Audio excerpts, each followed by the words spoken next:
But Solomon also finds out that money cannot satisfy our soul. Amen!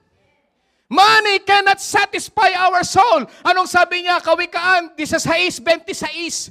Dahil sa pagkain ang tao'y nagsisikap upang ang gutom ay bigyan ng lunas. Of course, we want to gain money para magkaroon tayo ng pagkain sa ating tiyan. Ano pa ang sabi niya, mga ngaral, Kapitulo 6, talatang 7, nagpapakapagod ang tao para sa kanyang tiyan. Ngunit kailan may di siya nagkaroon ng kasiyahan. Yes, he acquired everything, but comes to the point that he realized that everything is vanity. Walang kabuluhan. He acquired everything at wala nang iba pa. Natutumbas pagdating kay Haring Solomon. But nakita niya na hindi kayang isatisfy ng money ang kanyang kaluluwa. Anong sabi ng mga ngaral, Kapitulo 5, talatang 11, habang lumalaki ang kayamanan, dumarami ang pangangailangan. Hindi niyo puna-puna. Dati ang sahod mo, 150. Sumusobra pa eh. Naging 300. Sumusobra pa rin kahit konti. Naging 500, 400. Mangarami pang utang. Amen? At ang tanging kasiyahan ng may-ari ay isiping siya ay mayaman. Ang kanyang iniisip, kapag mayaman siya, ang gusto pa rin niya, yumaman, yumaman, yumaman ang yumaman. Kumita, kumita ng kumita. And that is the thought of every people all around the world. Subalit dumating po kay Solomon, dumating ang point na pinagmasdan na lamang niya ang kanyang mga mata, ang lahat ng pinagpagalan niya. At nakita niya na ang lahat ay walang kabuluhan. Yung malalaking bahay na pinatayo niya, mga gusali, yung mga hardin, yung marami niyang babae, yung lahat ng meron siya, pinagmasdan na lang niya at the end. At marami sa atin, kung matatandaan ninyo. Gusto kong ibalik sa inyo, baka kasi nalilimutan nyo na. The time of lockdown. Natatandaan nyo po ba yung time ng lockdown? The time na magkaroon ng coronavirus. Lahat po tayo. Buong mundo dumanas ng lockdown. At alam nyo kung ano nangyari sa lockdown? Hindi ka po pwedeng lumabas. Ang ginagawa, kailangan nandoon ka sa loob ng bahay mo. Kasi lahat naka-lockdown. Anong nangyayari sa loob ng bahay? Kain, tulog. Kwentuhan yung pamilya. Tinginan na lamang.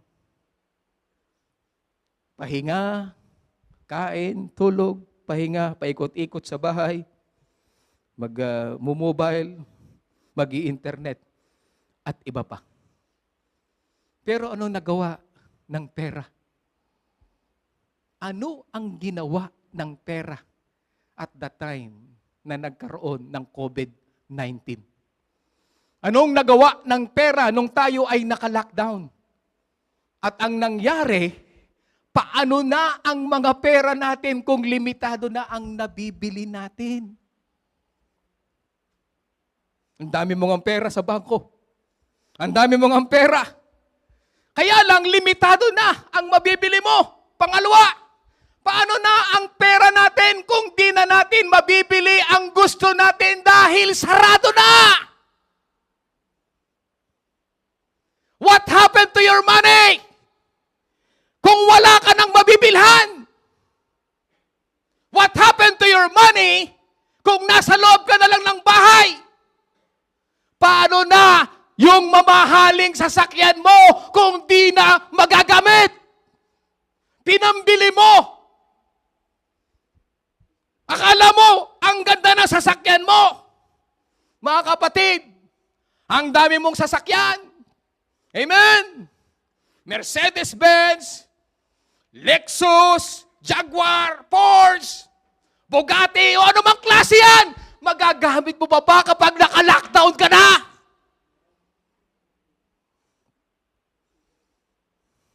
Amen? Paano na ang mga negosyo mo kung wala ng taong po pwedeng bumili sa negosyo mo?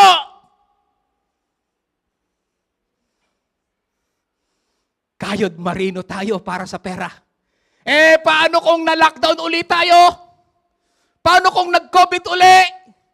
Anong gagawin mo sa negosyo mo na pinagpagalan mo, pinag-ubusan mo ng araw, oras, ng pagod at lakas? Kung sarado na ang negosyo mo, wala nang bibili.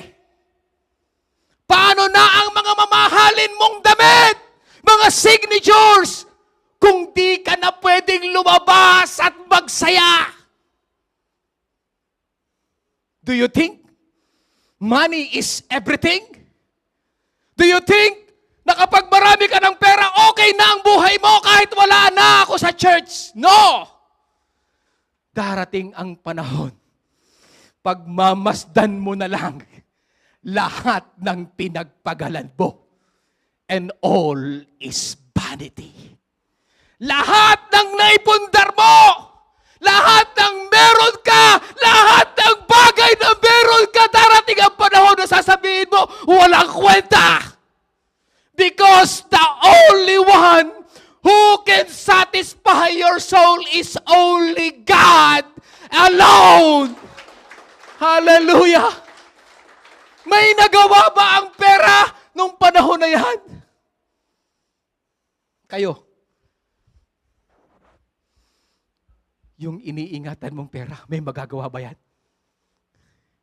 Di ba wala? May makain ka lang ng konti, ayos na! Satisfied na!